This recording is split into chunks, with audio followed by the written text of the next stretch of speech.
여러분 오늘도 우리의 삶에는 두 가지 길이 있습니다. 하나는 하나님을 떠나 사는 길이고 또 하나는 하나님 안에서 하나님을 구하며 살아가는 길입니다.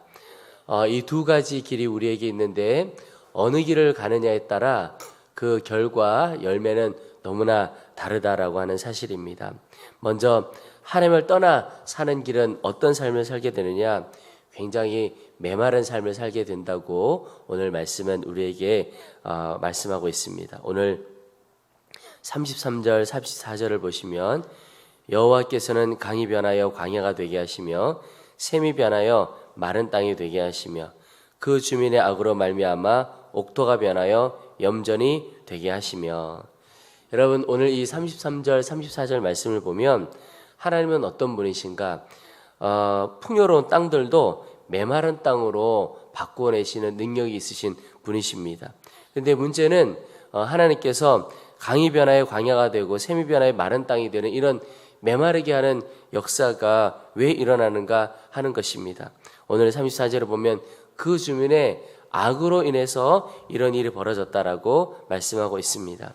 여러분 악이라는 것이 무엇입니까? 우리는 보통 악이라고 하면 행함으로 드러나는 범죄, 우리가 일상적으로 볼 때 참 범죄다라고 생각하는 그런 것들을 악이라고 여기가 쉽습니다. 그러나 하나님 편에서 보면 악은 무엇이냐면 하나님을 떠나 행하는 모든 것이 악입니다. 그러니까 하나님 없이 행하는 것, 하나님을 떠나 행하는 것, 이 모든 것이 하나님 보시기에 악함이라고 하는 것이죠. 하나님께서 아무런 이유 없이 우리의 삶을 메마르게 하시는 것이 아닙니다. 우리 악함으로 하나님 없이 행하고 하나님을 떠나 살고 악할 수밖에 없는 것입니다. 그 악함 때문에 우리의 삶이 메마르게 됩니다. 이 메마름의 삶이 하나님에게 있는 것이 아니고 결과는 메마른 삶으로 나타나지만 이유는 우리의 악함 가운데 있다라고 하는 사실입니다. 반면에 하나님은 풍요로운 땅을 메마른 땅으로만 바꾸시는 분이 아니시고 메마른 땅을 아주 기름진 땅으로 풍요로운 땅으로 바꾸어 주시는 분이시기도 합니다.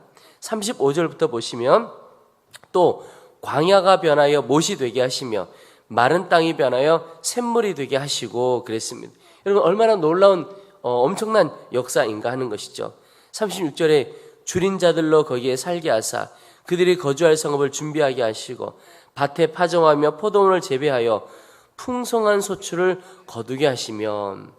여러분 요즘이 어떤 시대인가 보니까 심어도 심는 대로 다 거두지 못하는 경우가 많은 시대입니다. 근데 오히려 오늘 이 말씀에 보면 심은 대로 그대로 거두고 풍성한 소출을 거두게 하셨다.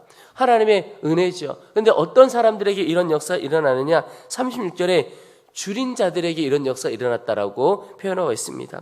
저는 이 말씀을 묵상하다가 여기 줄인 자들이라고 하는 것이 육신의 목마름을 가지고 있는 자들을 의미하는 것이지만 그러나 어떤 면에서 보면 영혼이 그 주님을 더 갈망하는 자구나 하는 마음을 깨닫게 되었습니다. 그저 육신의 목마름만이 아니라 영혼의 목마름, 그러니까 하나님을 향한 갈망과 사모함을 가진 자에게 하나님께서 하늘의 풍성함으로 응답해 주신다는 거죠. 여러분 오늘 우리 가운데 이 사모함이 늘 가득하게 되기를 축복합니다. 하나님은 우리가 주님으로 인해서 풍성한 삶 누리기를 원하십니다. 요한복음 10장에 보면 예수님께서 내가 온 것은 양으로 생명을 얻게 하고 더 풍성히 얻게 하려는 것이라 이렇게 친히 말씀을 하셨습니다. 그 말은 하나님은 우리를 위하여 풍성한 삶을 다 예비해 놓으셨다는 겁니다. 근데 어느 길을 갈 거냐는 것은 우리에게 달려 있다는 거죠. 그 선택권이 우리에게 있습니다.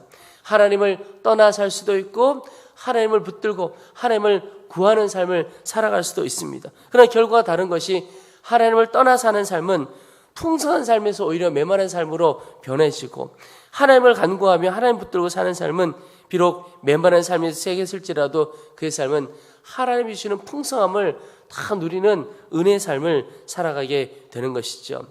여러분 오늘 이 새벽에도 주 앞에 나오셨는데 제 안에 요즘 더 하나님 앞에 간절한 것이 주님 저 자신도 주 앞에 나오는 성도들도 모일 때마다 예배할 때마다 하나님을 향한 사모함, 간절함, 기대감이 넘쳐나기를 원합니다. 그런 기도가 되어집니다. 왜냐하면 하나님을 간절히 구하는 자에게, 목마른 자에게, 영원히 목마른 자에게 하나님의 살아계심도 하나님의 능력도 보여주기 때문에 그렇습니다.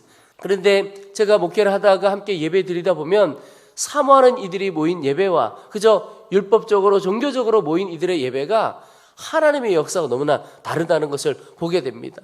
여러분, 오늘 우리가 시작할 때도 기도를 했지만 우리 교회가 예배마다 모임마다 주를 향한 사모함으로 가득한 모임과 예배되어지기를 소망합니다. 하나님이 부어주시는 풍성함이 다르기 때문이죠. 우리 모두가 다 주 안에서 영적으로 끊임없이 목마른 자 되기를 소망합니다. 여러분, 우리가 주님을 구하는 삶, 주님을 따르는 삶입니다. 늘 주님의 뜻을 구하고 주님을 따라 사는 삶이죠. 근데 그 삶이 결국은 생명의 길, 하나님께서 역사해 주시는 길입니다.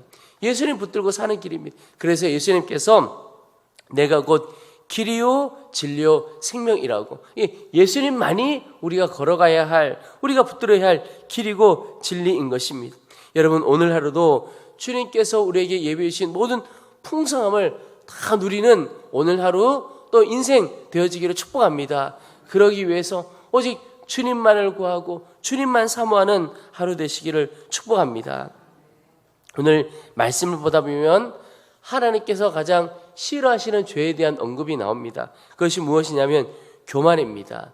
하나님께서 다른 많은 죄들도 있지만 가장 크게 보시는 죄가 교만인 이유는, 교만은 바로 우리 자신이 하나님이 앉으셔야 할 자리를 차지하고 앉는 것이기 때문에 교만입니다. 그래서 교만을 뭇별 위에 보좌, 이런 표현도 씁니다. 그러니까 주님이 앉으셔야 할 그 보좌에 내가 차지하고 앉아있는 것, 그게 바로 교만입니다. 그래서 하나님께서 교만한 자를 겸손하게 하시려고 고난을 주시게도 한다는 거죠. 오늘 38절을 보면 또 복을 주사 그들이 크게 번성하게 하시고 그의 가축이 감소하지 아니하게 하실지라도 다시 압박과 재난과 우환을 통하여 그들의 수를 줄이시며 낮추시는도다. 여러분, 이 앞에까지 이 시편 기자가 하나님이 어떤 분이시냐, 메마른 땅을 풍요로운 땅으로 바꿔주시기도 하고 또 풍요로운 땅을 메마른 땅으로 바꿔주시기도 하는 하나님이시다라고 하면서 계속해서 말씀하시는 것이 하나님이 복을 주셨다가 또 어려움을 주셔서 그 복을 줄여가시기도 하신다라고 하는 표현을 쓰시죠. 이유가 무엇입니까?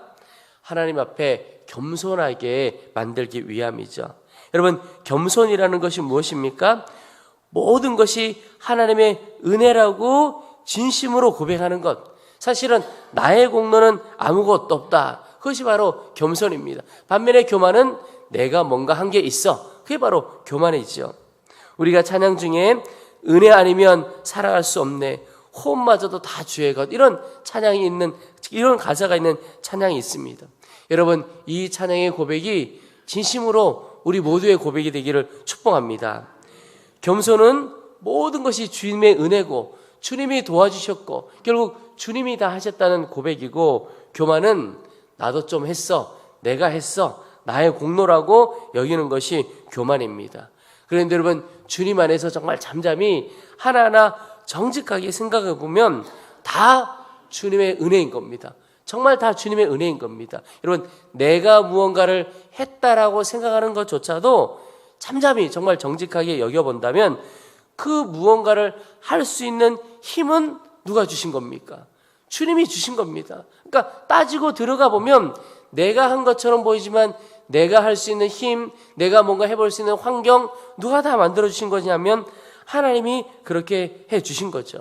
그래서 돌이켜보면 주님의 은혜, 주님의 사랑이 아니고서야 나라는 존재가 존재할 수도 없는 겁니다. 이 땅에 있을 수도 없다는 거죠.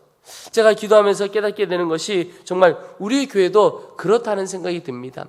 하나님께서 귀한 성도들을 보내셔서 교회를 세워가게 하시고 또 새 가족들도 보내주시고 또 속회들도 분속하는 경우가 있고, 참 너무너무 감사하다 그런 생각이 드는데요.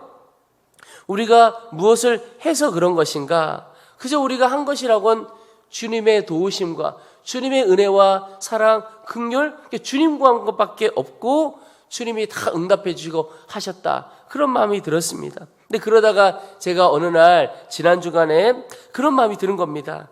제가 좀 더 건강하고 좀 더 열정이 있었고 좀 더 열심히 했으면 우리 교회가 더 부흥하지 않았을까, 더 뭔가 카리스마 있게 막 뭔가를 해갔으면 더 부흥하고 더 그러지 않았을까, 이런 생각이 들었습니다. 뭐 그런 생각을 할 수가 있겠죠. 그런데 문득 하나님 앞에 그런 마음을 갖고 기도하다가 굉장히 위험한 생각이다, 이런 마음이 드는 겁니다.